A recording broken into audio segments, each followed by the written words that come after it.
ሰላም ጤና ይስጥልኝ ውድና የተከበራችሁ የቻናሌ ቤተሰቦች እንደምን አላችሁ? ከኔ ጋር ሁሉ ሰላም ነው። ለዚህ ቻናል አዲስ የሆናችሁ ላይክ፣ ሼር፣ ሰብስክራይብ እያደረጋችሁ ቻናሌን ተቀላቀሉ። ሀሳብ አስተያየት ካላችሁ ኮሜንት ላይ አስቀምጡልኝ። እንግዲህ ዛሬ ላሳያችሁ የፈለኩት አዲስ ዓለም ትምህርት ቤቱን እንደዚሁ ደግሞ ቦሎ ለሆነ አጋጣሚ ሄጄ ነበርና እንደ አጋጣሚ ለምን ይሄ ነገር ቪዲዮ አልሰራበትም ብዬ ትዝ ሲለኝ ቀረጻ ጀመርኩ ማለት ነው። እና እዚህ ጋር የምታዩት እንደው ግራር ይባላል። እና እዚህ ጋር የምታያቸው ቤቶች ደግሞ የምሪት ቦታ ናቸው። ቦሎ ውሃ ወንዝ ውስጥ ሊገባ ትንሽ ነው የቀረው። እንደምታዩት በጣም ሄዷል። አንዳንድ ሰው በብሎኬት ነው የሰራው፣ አንዳንድ ሰው ደግሞ በእንጨት ነው የሰራው። ቢሆንም ግን በእንጨትም ሆኖ በጣም ነው የሚያማምረው። ምክንያቱም እንደምታዩት ዙሪያውን ሽምብራ ግርፍ ያደርጉታል ወይ ያስለሰኑታል። ከዛ ፊት ለፊቱን ደግሞ አንዳንድ ሰው በብሎኬት ይሰራዋል። አንዳንድ ሰው ደግሞ በእንጨት ከሰራ በኋላ ብሎኬቱን ከፊት ደርድረው ከፊት ለፊት እንዲሆን ያደርጉታል ማለት ነው። እና ሰፈሩ በጣም ነው እንትን ያለ የገረመኝ። ማለት እስከዚህ ድረስ ይመጣል ብዬ አላሰብኩም። ግን በላይ በኩል ራሱ እስከ ጻድቁ አፋፍ ሊደርስ ምንም አልቀረውም። በዚህ በኩል ደግሞ በቦሎ እንደምታዩት ቦሎ ጭንጫ ወንዝ የለም፣ እሱ ጋር ሊደርስ ምንም አልቀረውም። በጣም ትንሽዬ ክፍተት ነው ያለው ማለት ነው። እና ቤቶቹ ራሱ በጣም ነው የሚያማምሩት። የበፊት አካባቢ የመጀመሪያ ምሪቶች ጣሪያቸው ራሱ በጣም አጫጭሮች ነበሩና አሁን የሚጀመሩ ቤቶች በጣም ረጃጅሞች ናቸው ስታዩቸው ማለት ነው። እና ደግሞ ሌላ ምንድነው ቦታ ብገዛ ይሻላል ወይስ ቤት የተሰራው ብገዛ ይሻላል ብላችሁ የምታስቡ ልጆች ምንም ጥያቄ የለውም። ቤት አቅማችሁ ካላችሁ ያው ነው ወጪው፣ ቆማችሁ ብታሰሩ ነው እኔ የምመክረው። ምክንያቱም ይሄ የመራኛ መሬት ማለት ነው፣ የሚደመራኛ በደንብ መሰራት ያስፈልገዋል። በደንብ ካልተሰራ ገና ሳትገቡበት ቤቱ ይዘማል ማለት ነው። እና አፈሩ የሆነ መረሬ ነው እንደምታዩት።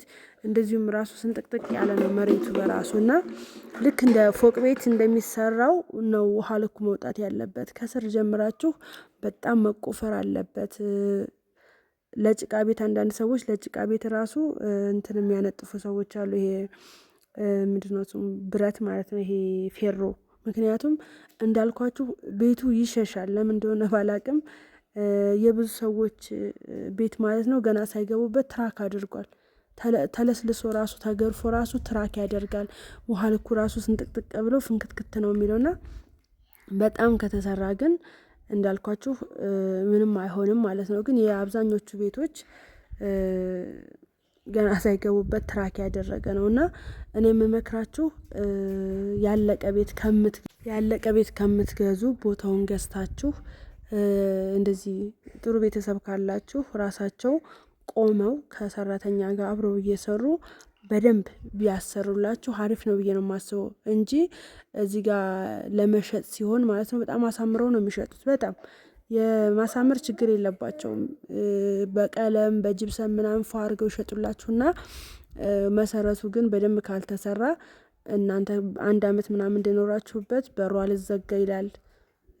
ይሰምጥና ማለት ነው በሩ አልዘጋ ነው የሚለው፣ ይንሻፈፋል፣ ቤቱ ራሱ ይዘማልና ይሄ ሀገር በደንብ ካልተሰራ ቤቶቹ አይቀመጡምና አንዳንድ ሰዎች ታውቃላችሁ ብዬ አስባለሁ ባህሪውን ማለት ነውና ለማታውቁ ልጆች ደግሞ አላችሁ። ስለዚህ እናንተ ድካሙን መውጣት መውረድ አለው አይደል? ቤት ስትሰሩ በጣም ከባድ ነው። ምንም ቢሆን ቤት ቀላል አይደለም። የቤት ስራ የምታውቁት ታውቃላችሁ፣ ብዙዎቻችሁ ስለምታውቁት ማለት ነው። ቀላል የሚመስለው ነገር ራሱ በጣም ጊዜና ገንዘብ ይወስዳል። ስለዚህ አንዳንድ ሰው ደግሞ ይሄንን አይፈልገውም። በቃ ብሩን አጠራቅሞ ያለቀለት ቤት መግዛት ነው የሚፈልገው። ሀሳቡ አይከፋም፣ ይሻላል።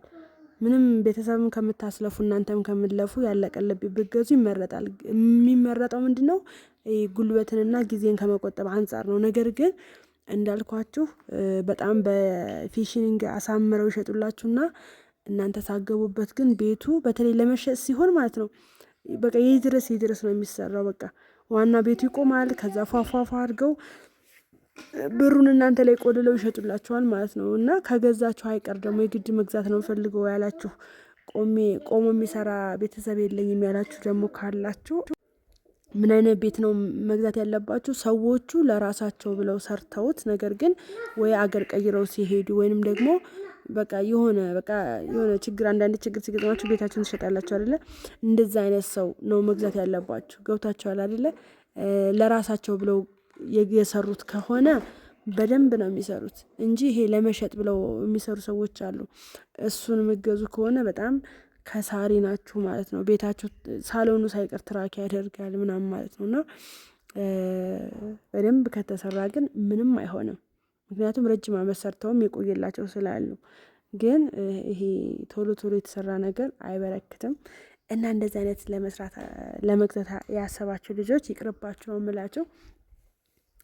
እና እዚህ ጋር እንደምታዩት ነው። በጣም ነው የሚያማምሩት ቤቶቹ፣ በጣም ነው የሚያማምሩት። እና ይሄ ደግሞ አዩት። ይሄ እንዳለ ከፊት ለፊቱ ብሎኬት ነው።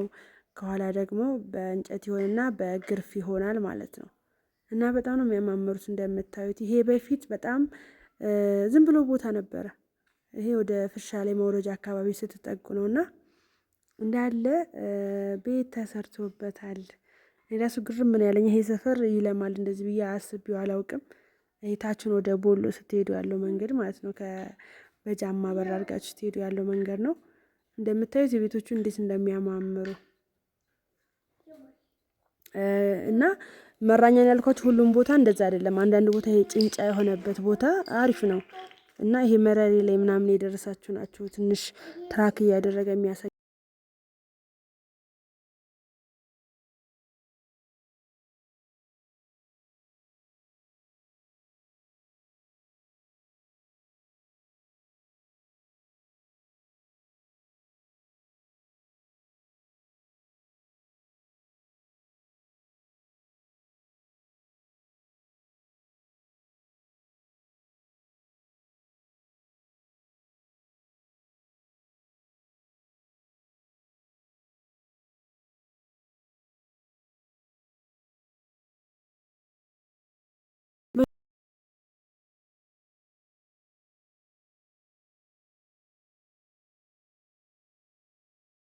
መግቢያ ቤት ካላችሁ ግን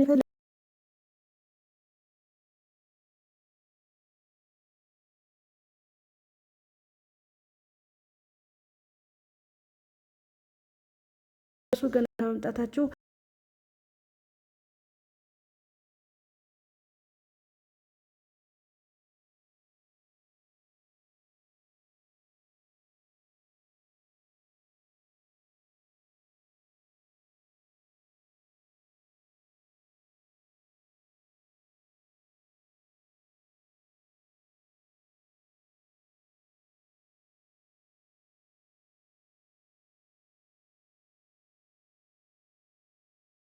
ይደብራል። ምክንያቱም በቃ ቤት ያስፈልጋል።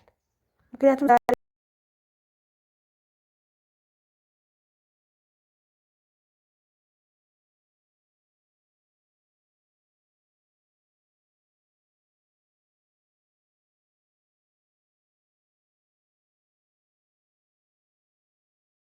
ያሉ ቤቶችን ሌላ ቀን እያንዳንዱ ሰፈር የማሳያችሁ ይሆናል። እስከዛው ደህና ነው።